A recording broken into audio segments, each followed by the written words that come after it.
What we see isn't just a map or a history lesson about the movement of the ark. It's an archetypical map of the believer, everybody's journey in the Brit Chadasha and the New Covenant.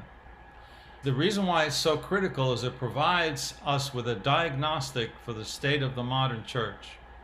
The people who have been redeemed through Christ, yet return to bondage to crave the comforts and signposts of their former captivity. Let's look at the dynamic of the Aron Habrit. It tells us the following.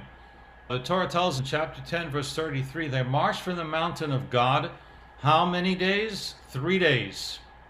The Ark of the Covenant of God traveled in front of them 3 days' journey to seek out a resting place for them.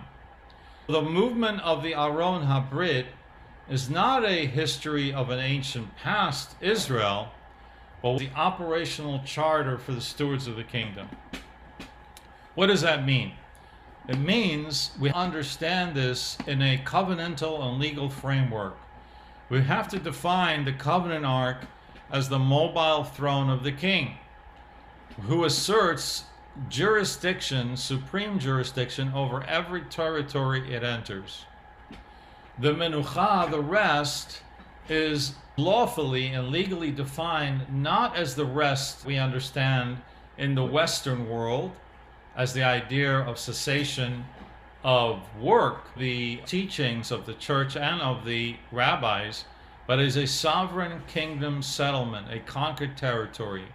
Why? Because Menucha is the end of contestation. It's the end of contention. Why? Because it's the state of a kingdom that has successfully destroyed the enemy, displaced the enemy, and established its own government and administrative borders. In a sense, the presence of the ark is a legal quietus. Legal quietus is a legal term that tells us there's no more controversy surrounding that area, that land.